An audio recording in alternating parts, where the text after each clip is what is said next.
Hey guys, it's Adrienne Dara, and thank you so much for subscribing to the Adrienne Dara Hair Educational YouTube channel.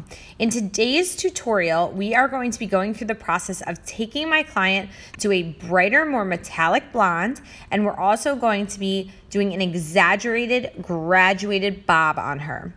So I start off by going in using Goldwell Silk Lift, 30 volume, and Olaplex, and I'm doing a ton of baby lights around her hairline.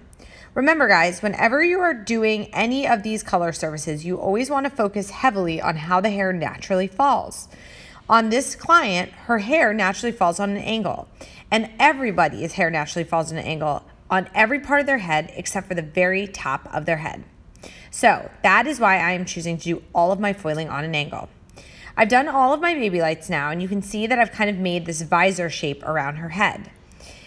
I went in and I did slices for all of the baby lights, and then I moved into my foilayage. For the foilayage, I took a larger section weaves, about 3 to 4 across, and I teased about 3 to 4 times.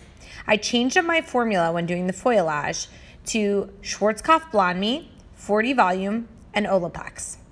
So the rest of the head is foilayage. So remember guys, the front hairline and front mohawk area is all baby lights with Goldwell Silk Lift, 30 volume, and Olaplex. And everything else, the back hairline, the back of her head, the back mohawk section is all foilayage with Schwarzkopf Blonde Me, 40 volume, and Olaplex. So this is what you should be looking like once all of your application is done, all the placement is finished. And I'm gonna let her process. She processed under heat for about 10 minutes, and then I'm pre-toning her using Finola No Yellow shampoo. Here's a little tip, guys. I pre-tone every single client who is doing a blonding application with Finola No Yellow shampoo. So I pre-tone her, and then it was time to go in with her toner. So I did Redken Shades EQ for my toner, and on her roots, I did 06N, 07NB, and 07P. And then on her mids and ends, because remember, I want a slightly metallic undertone to her hair, I did straight 09T with no clear at all. So I'm going to let you guys watch a little bit more of this, and then I'm going to pop back on in a minute with some more information.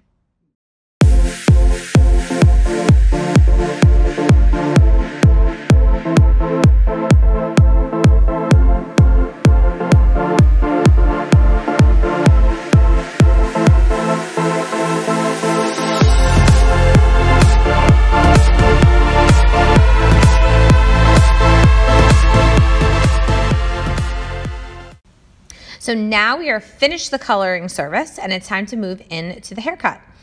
You know, even though we are doing a big chop on the back of her head, the reason I decided to not do the cut part first and do the color part first was because I was very intentional in my placement of the color, so as not to be placing color in areas where I knew I'd be cutting a lot out. So I want you guys to remember when you're doing these services, if you're doing a big chop, sometimes it's okay to do the haircut first, or to at least take off a lot of the length first. Again, in this situation, the only reason I didn't do a big chop first was because I kept in my head when I was doing my color placement that, okay, I'm going to be taking off this amount of length in the back of her head. So I'm gonna let you guys watch a good portion of this haircut. I mixed it up. I was using my kimchi shears, and then I was using a nape razor just to get some of her little just baby hairs that she has around her neckline. So I'll let you guys watch this, and then I'm gonna pop back on shortly.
So now I've dried my client's hair and I'm going in and I'm doing the second part of my haircut once it is dry.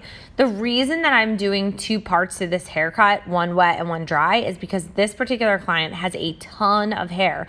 And especially when you're doing these graduated bobs, you want a lot of precision, you want a lot of shatteredness in the texture, you want to make sure that everything is really cohesive. So it's really important to do two parts to these cuts. So you can see I've gone in and I've dried her initially, and now I'm just going to be fine-tuning anything else, making sure that I'm shattering any additional layers. That's why I'm going in, I'm slide cutting with my shears here just to really break up any harsh lines. And in a second now, you can see this is how her color turned out. I wish that you guys could see this in person because it is so much brighter in person, but we were able to get her to this really beautiful neutral metallic-y tone, and we're just gonna continue to blonde her. So thank you so much for watching today, guys. I hope that you learned a lot.